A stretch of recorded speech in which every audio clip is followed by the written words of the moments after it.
मनसि द्वेष्टिन काङ्क्षति असं बहु सुखं बन्धात् प्रमुच्यते.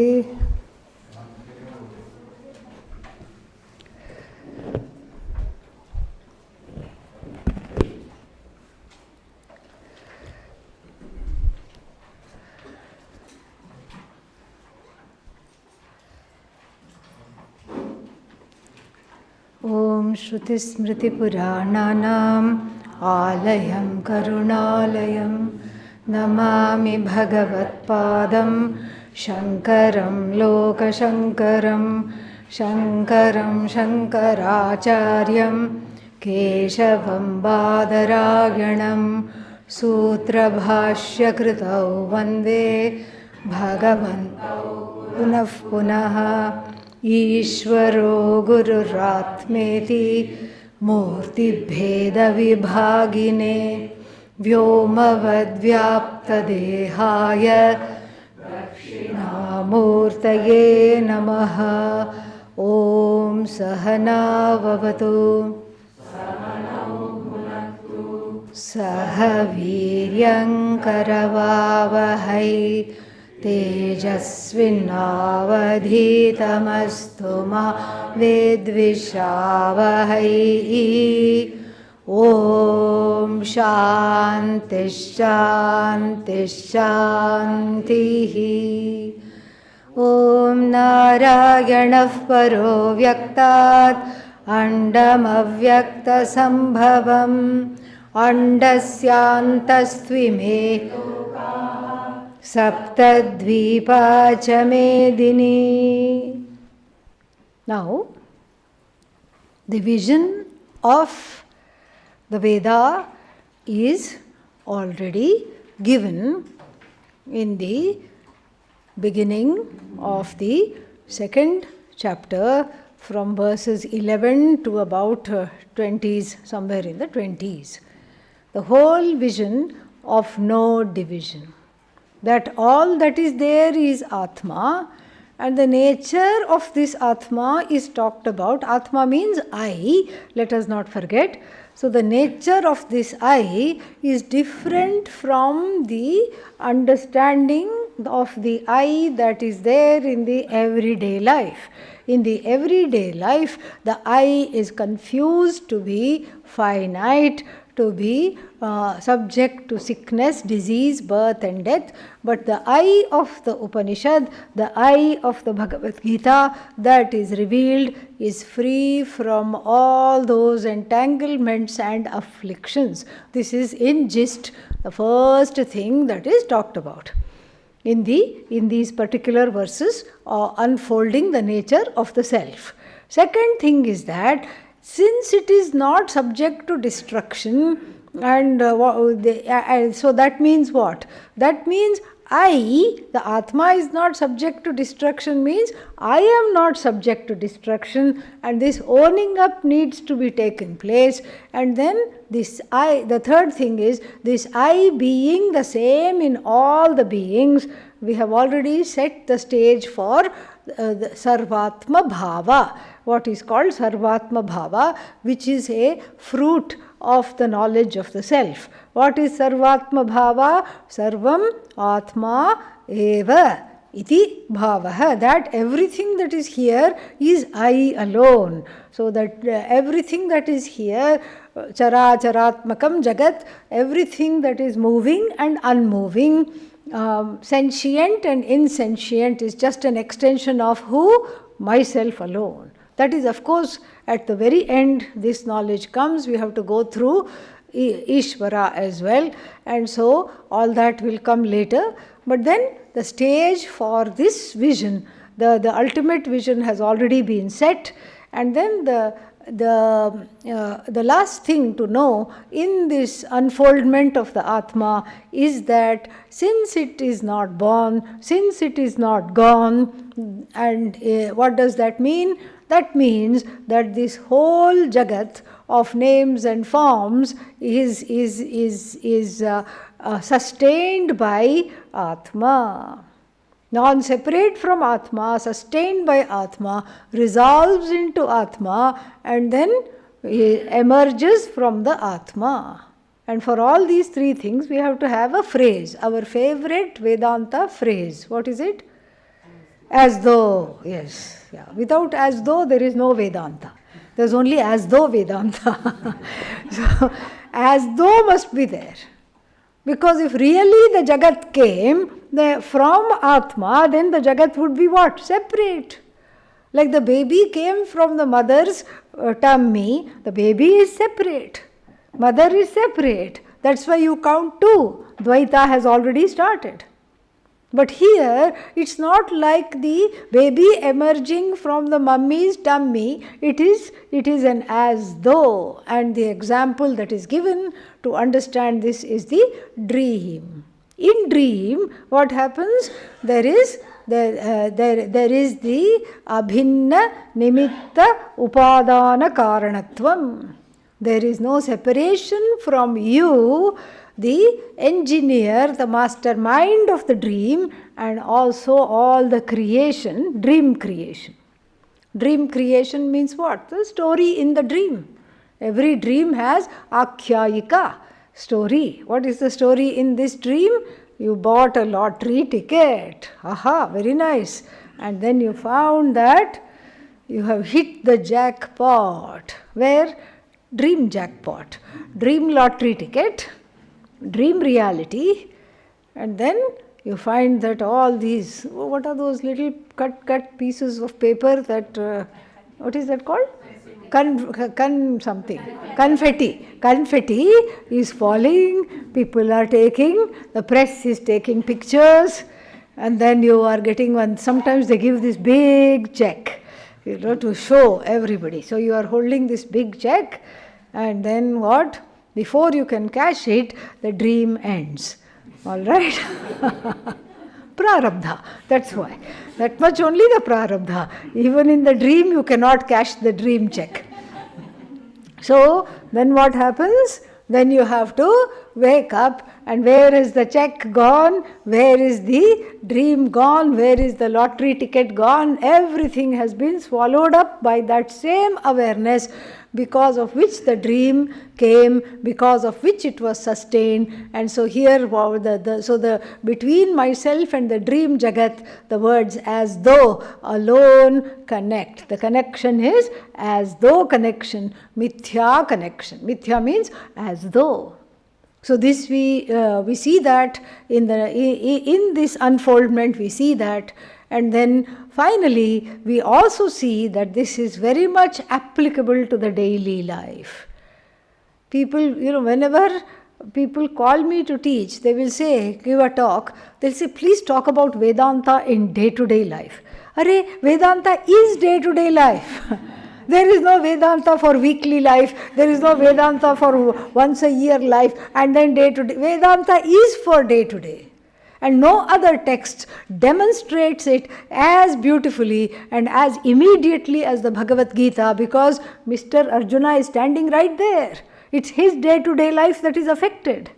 Right in the battlefield. He doesn't want to fight. He has given up his arms. An unarmed Arjuna is daring to stand in the battlefield because he is so fed up with the war. He is so fed up with his own mind. He is so fed up with Duryodhana, Dushasana and all. And at the same time, he cannot be rid of them. This is his day-to-day life. And so too, in our day-to-day life also, the same Vedanta that is unfolded by the Upanishads and made very relevant by the Bhagavad Gita is very much here. And so the segue that happens is so beautiful, because first the vision is given, and then after that, how to prepare the body and the mind, body-mind sense complex, to receive this vision with ease is what is given in the next part of the second chapter, and that is called Karma Yoga. And two definitions of Karma Yoga were given, and what is that? For the first one is called Samatvam Yogaha Uchyate. Samatvam Yogaha Uchyate. And in between, what we have missed is Lord Krishna encouraging him to fight and telling him of the day-to-day consequences of taking up sannyasa and going to Haridwar and sitting under a tree, of how he will be abused and how the war will without fighting, Duryodhana would have won the war. All these things he is explaining the consequences. But then when we come to the 48th verse or thereabouts, the first definition of Karma Yoga is given Samatvam. Samatvam Yogaha Uchyate. What kind of yoga? Karma Yoga. Karma eva yoga, karma yoga. That karma itself is the way of life. That karma itself is going to join me to what? To this vision. Indirectly, it's going to take me to this vision because it is going to prepare me for assimilating the truth of myself. No karma yoga, no knowledge, definitely. And so, the first unfoldment, the first definition is samatvam. Samatvam can be fancily translated as equanimity, a 4-syllabic word whose meaning we know, but 5-syllabic word. Yes, she is very exact, Vidya Mahodaya. So, yes, 5-syllabic word, such a long word, but then what is that? It means nothing to us. Equanimity. Oh, long word, very long word. A multi-syllabic word whose meaning we barely, scarcely understand, and then whose meaning we have trouble bringing it into our day-to-day life. First of all, where is this equanimity? We have to understand the equanimity is not in the action. Equanimity, very simply put, is sameness. Correct? Sameness, samatvam. Sameness doesn't mean that Lord Krishna is telling us to do the same action over and over again. No, that's neither desirable nor possible. We will look like fools doing the same thing over and over again. What are you doing? Having breakfast. What are you doing? Having breakfast. What are you doing? Having breakfast. Why? Because I'm a karma yogi. Samatvam yoga uchyate. Yes. Then after that, you'll have to sit in the bathroom for 3 days, if this is what happens. So, this is not na ishyate. This is not the desirable meaning of this word. So, we have to dig deeper and to see where this samatvam is applied. It is not in the action itself, neither is it in the result of action. Can the result of action be the same?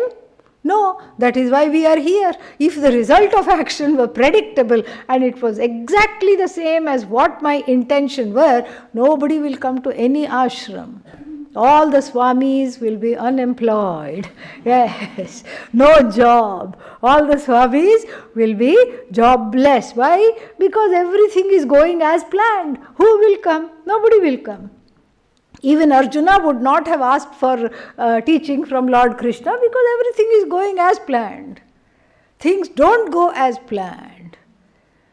The outcome is never in keeping with my expectations. It's always less, or it is always opposite of my expectations because of my own karma, of course. And so therefore the Gita becomes relevant. Therefore this word samatvam has neither to do with the action or the sameness of result. Result is never the same. Action is also cannot be the same action all day long, all life long. No. So where does this samatvam apply? In my attitude with which the result of action is received. That is where I exercise sameness. This is what in Sanskritam is called prasada buddhi.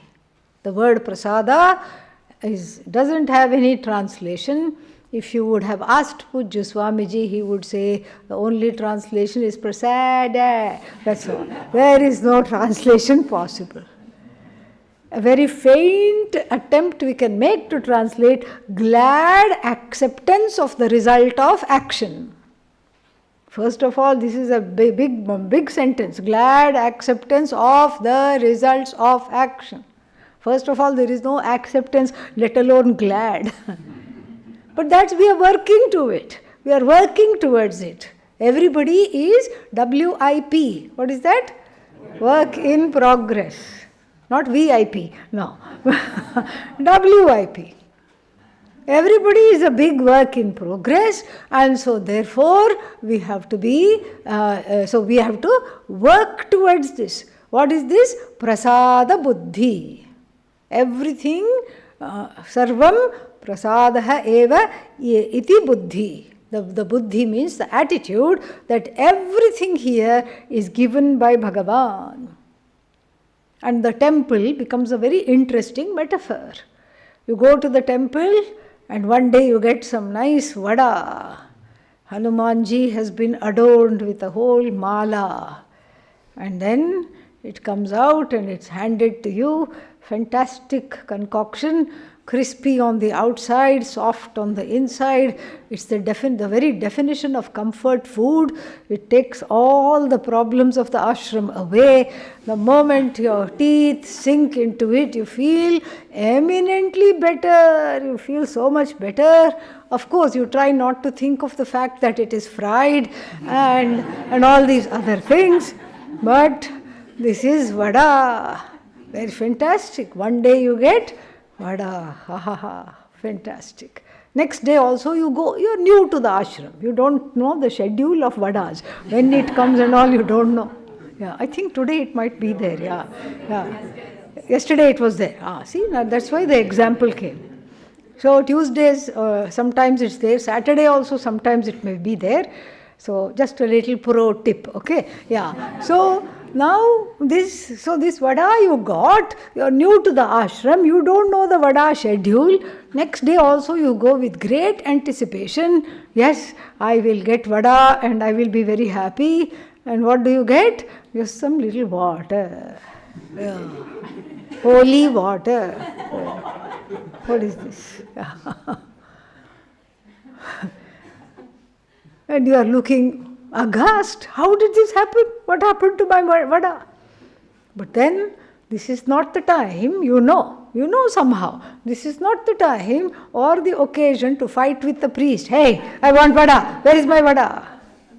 Oh, is all right.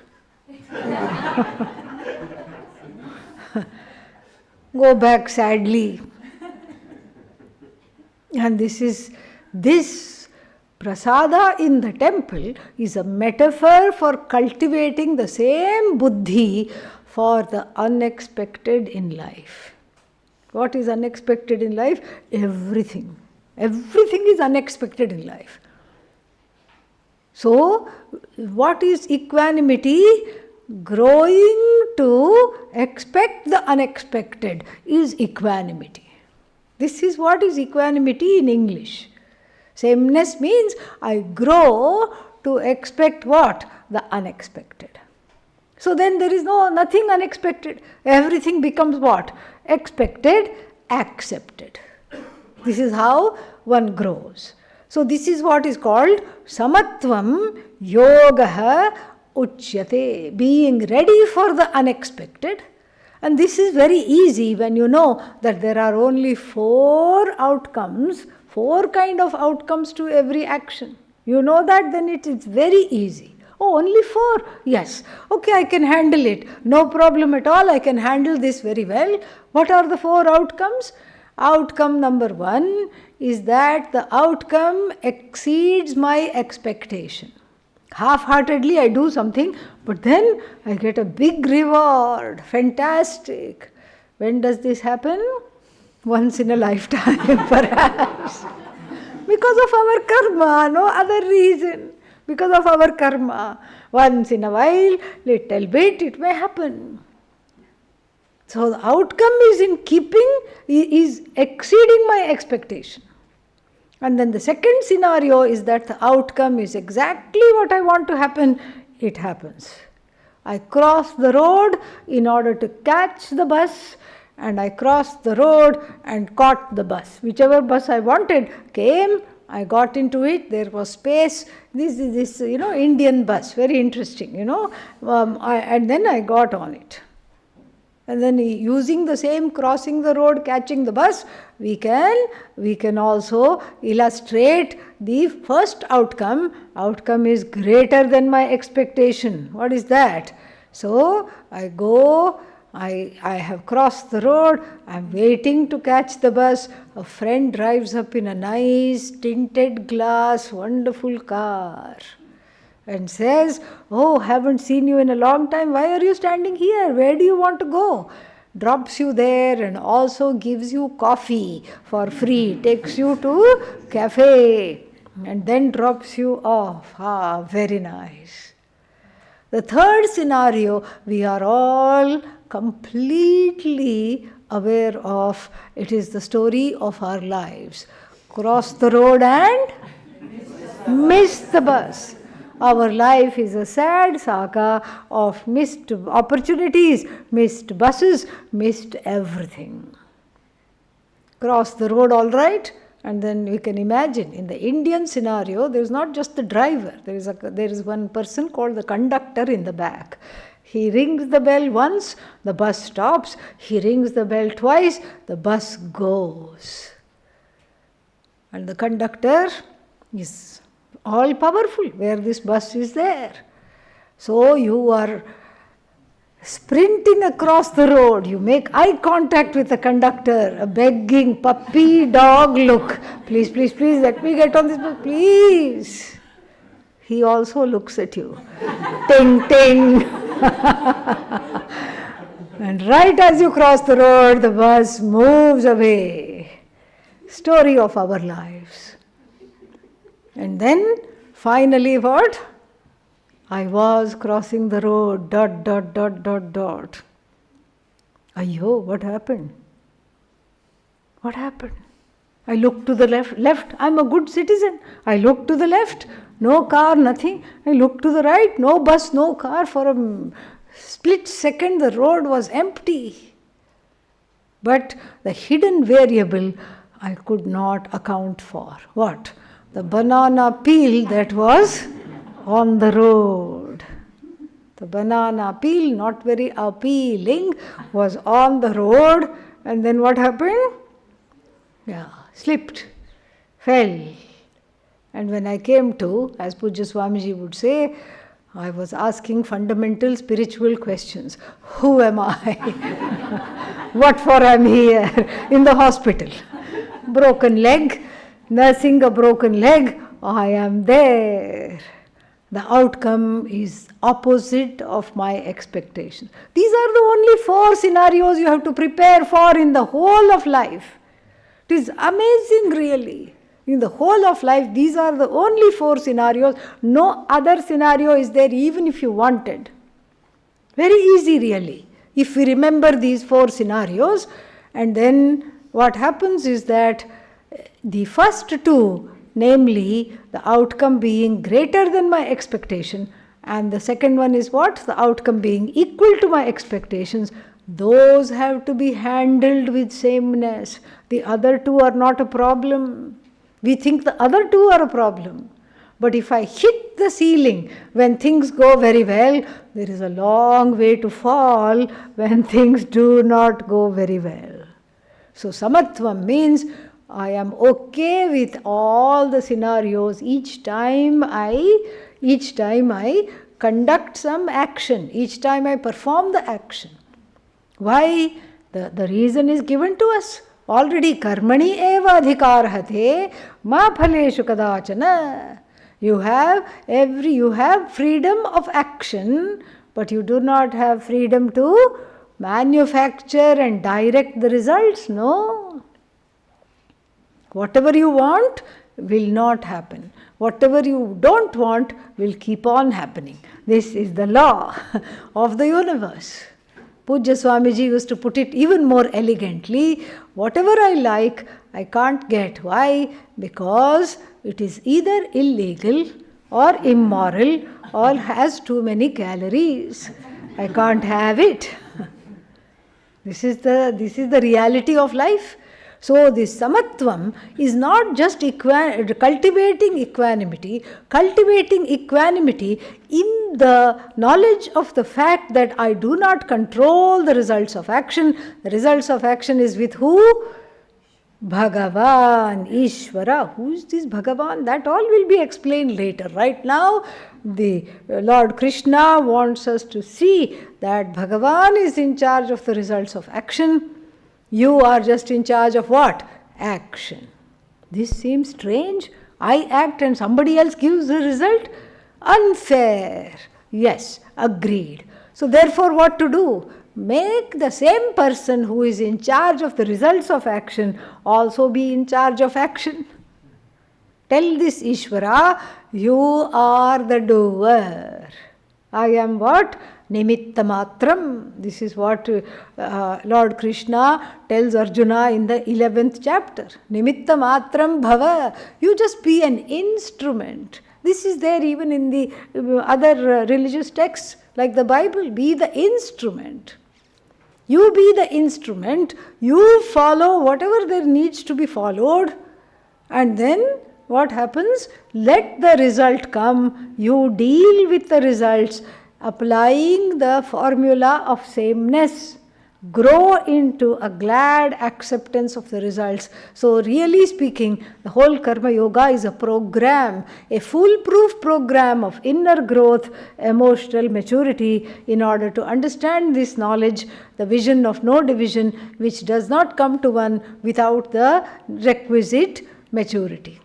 So this is one definition of Karma Yoga, where all Ishvara is brought in. What else is brought in? Karma is brought in. I am not in charge of karma is brought in. Ishvara is the karta is brought in. And Ishvara is the karma phala data, the giver of the fruits of action, is also brought in. It's just very, very complete. Complete? Well, of course, there's always a Brihaspati. Brihaspati is sarcastically used, a very, very clever person. And the clever person says the following. What does the person say? I have raga, I have a desire. And the desire is what makes me do the action. So I have desire for the neighbor's money. The neighbor keeps jewelry and money in a home safe. But turns out it's not so safe. Why? Because I have dug a tunnel between my house and their house. And I have sent my family to a safe place. And then I have total samatvam. Today I plan to do this. I plan to go there and I have a metal cutter also to cut the safe and then do this. I have samatvam. Let's say he has not gone to the bank in a long time and then there is money, jewels. I'll say, aha, thank you, Bhagavan, samatvam, equanimity. The outcome of my action is greater than the expectation. Then let us say, it's exactly what I thought. I have been looking with the binoculars, I have been looking at the family and I know how much is in the safe. As much as I think is in the safe is exactly the amount. I have equanimity. Then what? Let's say the family went to the bank and deposited most of the things. There is not much there. Samatvam. I still have equanimity. I am prepared for that also. And the last outcome is what? I go there and I think I have set a trap for them, but surprise, the police are waiting for me. Samatvam. I will accept that also. Spend a few years in prison, come back.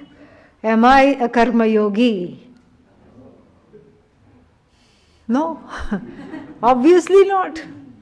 Even the people who had a doubt said, no, this is not possible. You can't be a karma yogi because there is a very important factor missing. What is that? Dharma.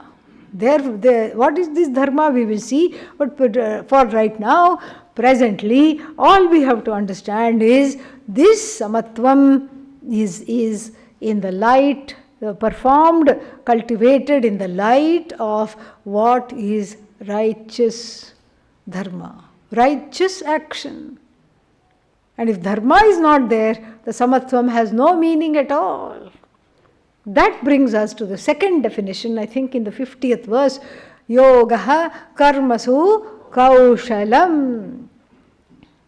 And badly translated as skill in action. Because this person in the pickpocket is very skilled, correct? You don't even know when the hand went into the pocket and was picked. You don't even feel the hand, and so the pickpocket has skill in action, and the bank robber, the safe robber, also has skill in action, but does not make them a karma yogi. So therefore the words skill in action, karmasu kaushalam, this kaushalam has to do with the interpretation of dharma in the here and now. Because dharma is not static. It has to be interpreted, because there is no other. Dharma is a blueprint for life, but the life does not go according to blueprint. Why? Because everybody has free will. So this dharma needs to be interpreted, sometimes without notice, has to be interpreted very, very correctly in order for there to be some kind of a pattern for action. It has to be interpreted. It is wrong to do himsa, ahimsa paramo dharmaha. It is wrong to hurt somebody. But then you find somebody choking on something. You don't know what they have eaten, they are choking, they are red and blue in the face. It calls for drastic measures, and you go behind them and then do the Heimlich maneuver. 2-3 ribs are broken, but the life is saved. Did you do himsa or not? Yes, but it was for a greater good where you did not benefit from it. That is very important. In interpreting dharma, this is very important. You may bend the rules, but then the bending is for the benefit of a greater good, not for your own personal agenda. That is when action becomes dharmic. So kaushalam is a word that has been taken from the Veda. Dharman pramaditavyam, kushalan pramaditavyam, bhutyai pramaditavyam. Pramaditavyam means must not be neglected. This kushalata must not be neglected. This ability to interpret dharma. So first we have dharma, which is in the form of a book. Don't kill, don't hurt, don't do this. This dharma is alive for us. It's not a mandate of Bhagavan. It is the very manifestation of Bhagavan. We see that. And then the second thing to know about this dharma is that it talks about the situations which yes or no, that's all. Situations which are wrong to do this. But then we have, if that dharma, it is called samanya dharma, non-negotiable dharma, and inside that you draw a smaller circle, vishesha dharma. Dharma that has to be interpreted. It's not so much about right or wrong, but what is appropriate or inappropriate in every situation. And leading a life of non-disturbance is the phala, is both the preparation and the phala for this knowledge. People should not even know I am there. That is the idea. Then, if we say, oh no, my whole life I was invisible and this Shastra is making me even more invisible, that is not the idea. So first, that is why the first one has to go around remedying all the problems of the childhood. Do whatever you want to achieve whatever you want to achieve. But when you come to Vedanta, then you can let it go in the light of this huge thing, and the only thing to be achieved, the truth of yourself. So, therefore, even though we say carbon footprint, here it's the dharmic footprint. We lead our lives in such a way that we cause the least possible disturbance. Whenever Pujya Swamiji flew, he would always take the first seat 1A. As soon as you get into the plane, the first seat was right there. And then people asked him, Swamiji, why do you prefer this seat? And it was not for himself. He said, especially in the West, this was not so much relevant in India, but he traveled a lot in the West. He would say, because if I walk around the whole aisle of the plane and go to 17A or 15A or whatever it is, then I might be disturbing the people. They will say, who is this? What is this? Why is this person dressed in a funny way? So as to cause the least disturbance, so the people in the back don't even see him. He would choose seat 1A. This is like the extreme non-disturbance. This is what it was. Because we know that whenever he was in the West, people would pass comments. People would say, like one time, somebody took him to some animal sanctuary, I forget where, and then he was walking there, and family was there, and the child asked the mother, why is this man dressed like that? You can't fault the child, it is curious. It is small, it is curious, it just wants to know. Everybody is wearing pant and shirt, this one is wearing orange with a head covered. What is this? Why is this man dressed like that? And the parents could have said, we don't know, or kept quiet, but the parents looked at each other and said, these days people will do anything for attention. This is what the mother and the father said. Pujya Swamiji did not say any word at all, just passed them by. And then another occasion, the same thing happened. Here the child came up to Pujya Swamiji and asked, why are you wearing like this? What to explain to a 6-year-old, why are you dressed like this? No context, nothing. So it was the month of September when this happened, and Pujya Swamiji said, Halloween festival has come early this year. Very nice. Everybody laughed. The tension was detonated very safely, and then this is what we are growing towards. This is where we need to go. This is what we need to understand. This is how we need to grow.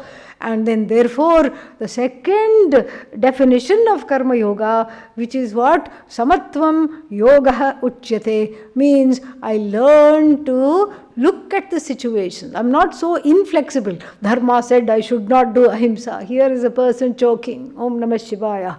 I'll just chant Trayambakam Yajamahe and keep quiet. No. If you are able to do something, you should. Even if it's violating something, because dharma is dynamic. There is a dynamic aspect of the dharma, and if it doesn't benefit me, if it helps somebody, there are certain ways in which we can override the regular rules. Then the third aspect of dharma is a smaller circle, concentric circle, and so we have one big circle, Samanya Dharma, the interpretation of Samanya Dharma, another circle, Vishesha Dharma, then we have a smallest circle, what is that? Swadharma. Swadharma has two components. First is, it's a no-brainer. You are son or daughter. Nobody is born in a vacuum. You are grandson or granddaughter. There are certain duties that go with every role. You are an employer or employee. You are a husband or a wife. You are yourself a mother or a father. Or you are a Vedanta student. Those are all roles. There are certain things that go, duties that go along with the roles. You cannot say, I am not going to play this game. What are you going to do? I'm going to take the ball and go home. No. You have to play the role. There is no option here. And then that is the first component of Swadharma. Swadharma also has another component. What is that? What for have I been born in this particular body, mind, sense complex? Upadhi. Why do I have this upadhi? Why not some other upadhi? There must be something that must come forth because of this upadhi. And so, in the beginning, it is very difficult to discover for most people. Of course, there's always a Bach, a Mozart who was composing things. Even before the child talked, he was composing things. There are some people who are born dancers. And then we are not talking of them. They find this component of Swadharma very easily because Bhagavan has given them a break. And that particular quality which is supposed to come out of them just comes forth despite anything. Some famous painters, all of these are examples. But for the rest of us, it has to be discovered. And why is it difficult to discover? Because there are the antahkarana, the inner instrument, the heart, the mind is a forest of raga dveshas. My own agenda, my own likes, my own dislikes overpower the presence of Bhagavan within, wanting to come forth in the form of creativity, in the form of whatever one has to contribute to this. And sometimes the contribution is just sitting still. That is the contribution. Some people like sages, etc., they contribute sometimes by sitting, just simply sitting. We have seen the story of the SSS. What is that? Simply sitting Swami. Yes. So we have seen that. So sometimes you contribute by doing nothing. And somehow John Milton, one of the romantic poets, expressed this in the last line of his magnum opus called Paradise Lost. They also serve who only stand and wait. But I don't want to wait. I want to be moving, shaking. I want to be the mover and shaker. I want to do this that somebody else is doing. That is what? Somebody else's dharma, not your dharma. But my dharma I don't like. Exactly. That is the problem. That is why the inner growth is being stunted. Because the forest of raga dveshas has hidden Bhagavan in the form of whatever is supposed to come out of me in this particular body, mind, sense complex. This is the second component of Swadharma, and a very important component that sometimes takes lifetimes to discover. And it's okay. That's why we have many, many lives. It's not like one shot and you are done. No, doesn't matter. Better luck next time. That's all we have to say. And so this is the second definition of what? Karma Yoga. And equipped with these two definitions, one grows. How does one grow? Because every action that one does is not for the sake of result of action. You are asked to cut the cord between the action and the result of action. This is what is told in the verse, Sukha dukkhe same kritva labha labhau jaya jayau. Yuddhaya yujyasva, get ready for this battle. It's not about what you want. It's not about what you like. It's not about who you like or who you dislike. It is about actually doing this. This is what you need to do. And may every result of every action be for me self-growth. That's the only outcome I'm focused on. So if the only outcome is self-growth, it doesn't matter what I do. I can sweep the ashram or I can be in a decision-making capacity. It doesn't matter. Why? Because in every role, in every action, what do I want? Inner maturity. What is this inner maturity, emotional maturity? Freedom from the hold of R&D. What is that? Yeah, not research and development, okay? Yeah. Of raga, strong preferences, dvesha, strong prejudices. I want to be free of their hold, so therefore I do whatever is needing to be done not without expecting the results, but with expecting the results, all right, but being okay with whatever comes. That is how I grow. And so, with this formula, then it's a foolproof formula. And then, of course, Arjuna has a question. Show me the people who have gone through this and have come out of the other side. Show me those people. How does the person of self-knowledge sit, stand, walk? Because, it's like Arjuna thought it's like bird watching. Yeah, you look for this bird. And the bird has certain characteristics. It has some dots on the feather, dotted feathers. It has a long tail. It has a particular kind of a hook, beak, all these things. So then you look in the picture book of the birds and then you go there to the bird sanctuary, you adjust your binoculars and go. This is called going bird watching, or in the American parlance, birding. Americans like to shorten everything. And so you go birding. And so then bird watching. And so Arjuna thought, I'll go Jnani watching. Yes, find out who is Jnani. Do they have a long nose? What do they look like first of all? What is this Jnani? The one who has this vision and who went through Karma Yoga to get this vision. Unless you show me the outcome, how will I be interested in going on this path? I have to see these people. I have to know these people. And so, what do I want to do? I want to recognize them in front of a crowd. In a crowd, I have to be picked out. Jnani, Jnani, no Jnani. Jnani, Jnani, no Jnani. Then I will be happy because then I will know where I am going. So he says, what is their language? How do they sit? How do they talk? Do they talk fast? Why? Because they know. And whatever they know is just rushing to come out, tumbling. So quickly they talk. Or maybe their thinking has slowed down. And they talk slowly. Tat. Tvam. What else? Asi. Between each word you can go have a shower and come back and not miss anything. Maybe the Jnani is like that. And then Lord Krishna says, the recognition of the Jnani is impossible unless you are one yourself. Why? Because the Jnani is, the Jnanita, the status of being a Jnani is what?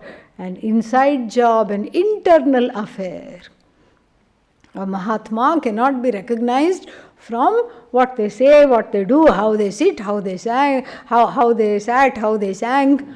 All these things is just has to do with the qualities of the body, mind, sense complex, not of their very being. And so you cannot pick out a Jnani.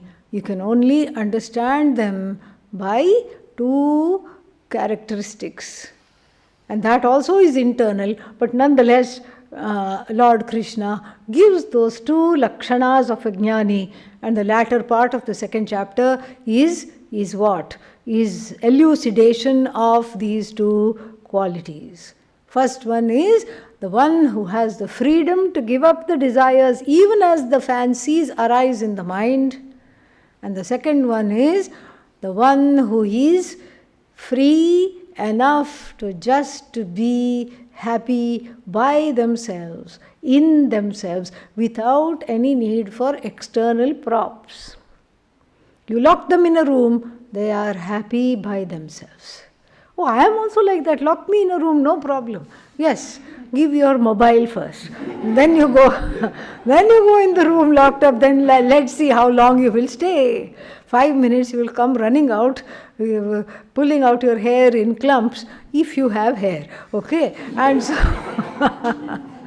so this is the situation. We cannot stand ourselves. We cannot tolerate ourselves. Atmani eva atmana tushtaha, santushtaha, sthitadihi uchyate. Sthitadihi uchyate, munihi uchyate, mananashilaha iti uchyate. This is the contemplative person. And the rest of the verses towards the end of the chapter are all elucidating these two things. First one, giving up the desire as it comes in the mind. But what do? Unlike the Jnani, we, furnish the desire. We give it life. We give it accoutrements. We make the desire full-fledged. We make it into a raving, raging reality. But the Jnani gives it up. Just lets it fall. Let the thought come. Thought is born, thought is gone. Is born, gone. Gone, born, is. Born is gone. Gone is born. This is how the mind of the jnani is. And so we get a little glimpse of this. And then of course the second chapter is a complete, full of the vision of the Veda and a committed lifestyle to achieve the vision. And in all reality, in all actuality, the Bhagavad Gita should have been only 2 chapters long. But we have chapter 3. Why? Arjuna asks a question. Arjuna says, wait a minute. Wait. Here is a problem because I have counted the number of times you have said, Tato yuddhaya yujyasva. Please get ready for war. Get up, stand up. Don't keep sitting. Fight. I have counted the number of times. And at the same time, what do you say? This knowledge is the best. East or west. You have to get this knowledge. Otherwise, what's the use? You have this kind of a life. Your whole life was wasted. Your whole life is gone. You need this knowledge. Without this knowledge, you are a big zero. And now I am confused because I don't know who knows this knowledge. The people who know this knowledge seem to all be in orange. Yeah. They're all in orange. And so what? I too have to become like that. And looks like from the face of it they have a good life. Everybody goes like this whenever they walk. And then everybody gives them nice things. All the time they're getting nice things from every different part of the world. People come, take this is from here, this is from there, eat this, wear this, do this. All these things. So nice life. Fantastic. And there they are dedicated to knowledge. They are doing adhyayanam, study, adhyapanam, teaching. That is what they are doing. And so what should I do? I should join their ranks. And in fact, I had this idea way back in the beginning of chapter 2, and you stopped me. You put cold water on it. Yeah. And this is where I need to be going. And what are you making me do? Fight, bow and arrow and all these people. I don't want to do this. I want to be a jnani. And then a jnani, how do you become a jnani? By sannyasa. This is what he thinks. Because all the jnanis are generally found in the ranks of sannyasis. And so he thinks he also should wear orange. He also should drop out of the war. He's keeping his fingers, toes, eyes and nose crossed. He is wanting to come out of this war. But at the same time, the Lord is saying what? Fight, get up, fight. Do karma yoga. Do this fight as a manifestation of karma yoga. As a metaphor for this karma yoga, meaning don't look at the outcome and don't think of yourself as the doer. Bhagavan is the doer. You be the instrument. Do this for what? Your own self-growth. This is poor Arjuna's confusion. He confuses the end for the means. This is what happens. Jnana is not sannyasa. Knowledge is not sannyasa. Sannyasa is what? Lifestyle. Karma yoga is also not jnanam. Karma yoga is also a lifestyle. So the 2 lifestyles, in fact that is the video that we've been watching. Tonight will be another session of that. So we will watch Pujya Swamiji's excellent series called 2 Lifestyles. Now you see why this is so pertinent to our study. So 2 lifestyles have been given in chapter 3. One is that of for the one who is already prepared. Already prepared means what? Has done karma yoga either in this life or in a previous life. Why do you have to bring up previous life? Because people will say, what about Ramana Maharshi? What about this so-and-so, this Babaji, this Mataji? They have got this knowledge without any karma yoga. That means they did the karma yoga previously. Karma yoga is the homework to qualify for this knowledge. And so that there is no way out of it. So for the people who have already accomplished the karma yoga, what is there? The lifestyle of sannyasa is an option for following this knowledge. Sannyasi also has to gain this knowledge. Karma yogi also has to gain this knowledge. There is no exception. And for the one yet to be prepared, Karma Yoga is the way. That doesn't mean while being a Karma Yogi, you don't listen to this knowledge. You are supposed to listen to this knowledge.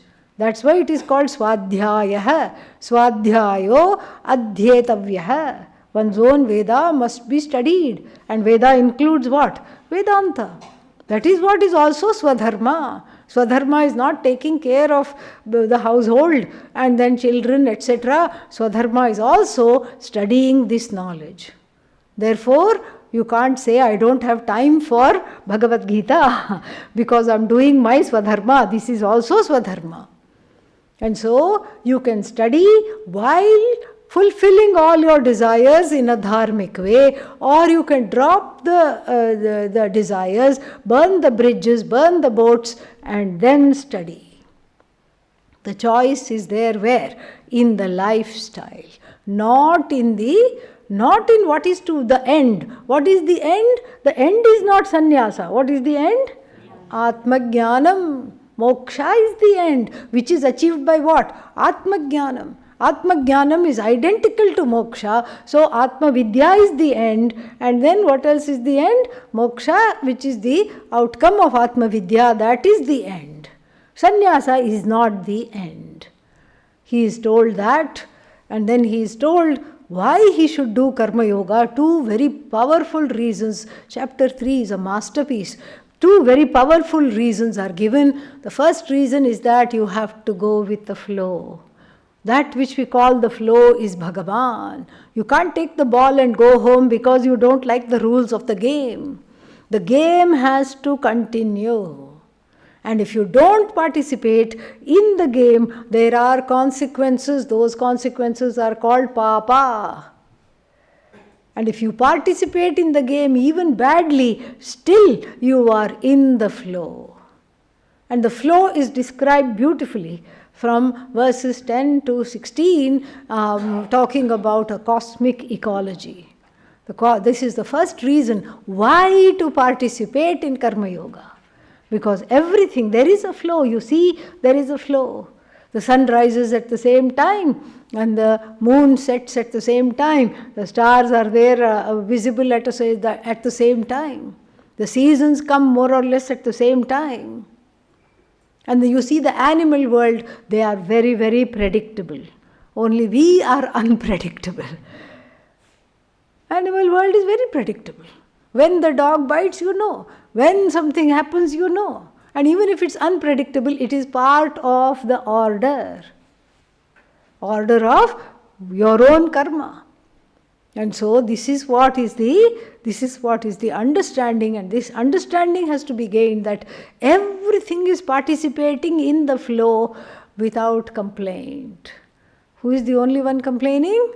Yours truly. Yes. The jiva alone is complaining all the time. Morning waking up, complain, oh, early morning class, oh no, have to go, have to do this, have to do that, oh no, so many classes. Okay, early morning class, but two Gita classes, why? You know. Complaint. From morning to evening, our food doesn't digest if we don't complain.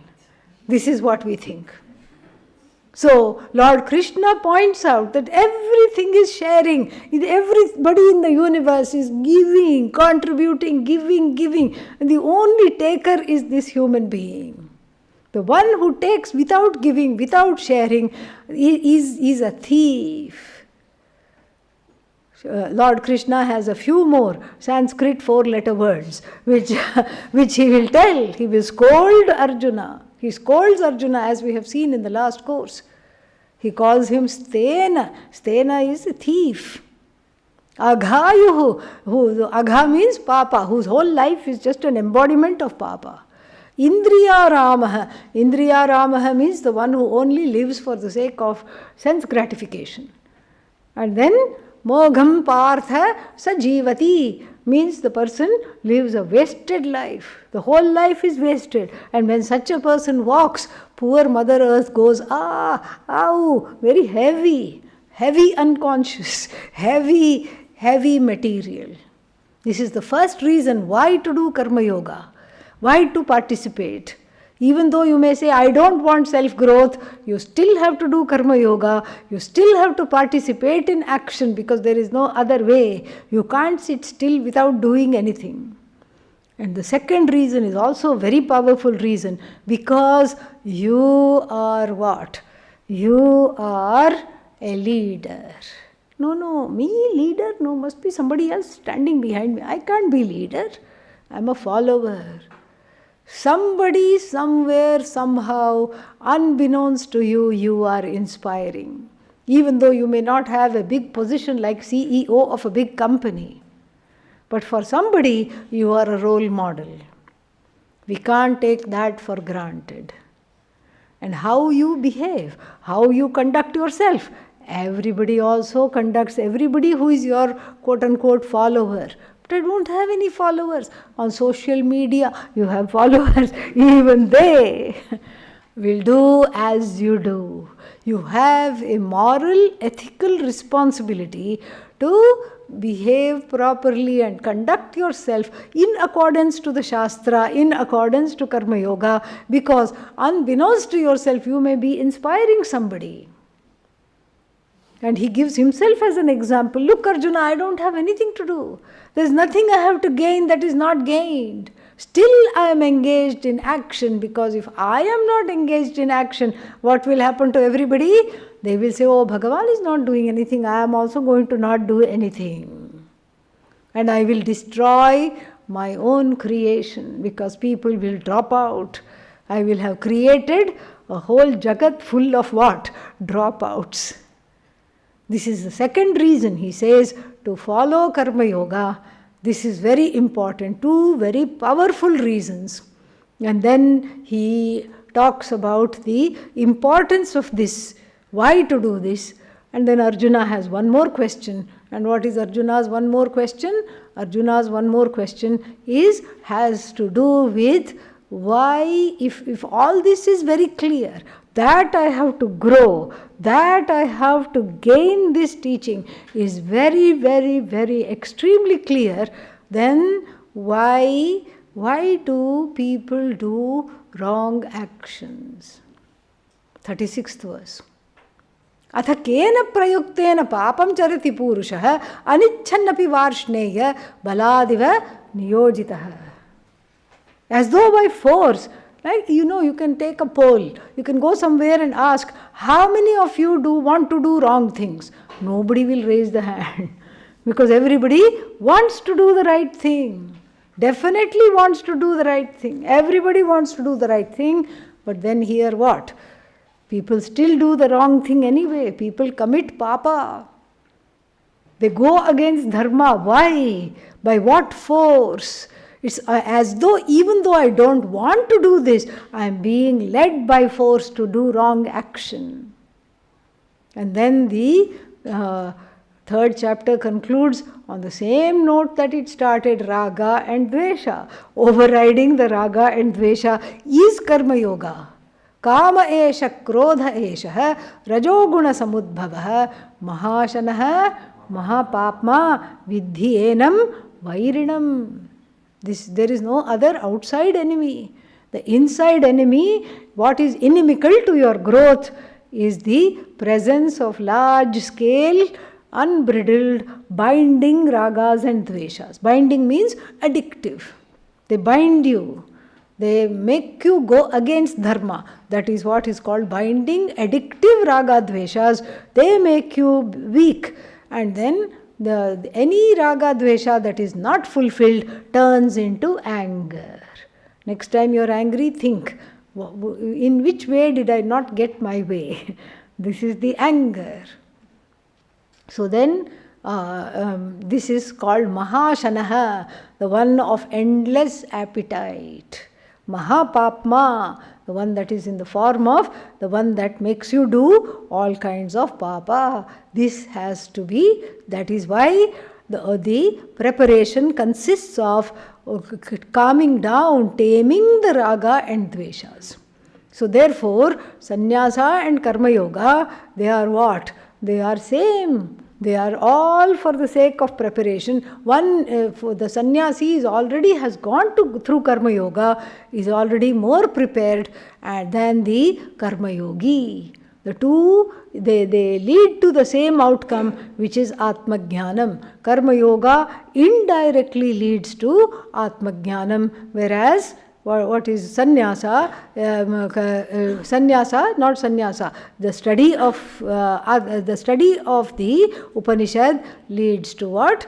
Atma Jnanam. And what is Karma Yoga? Preparing to study the Upanishad.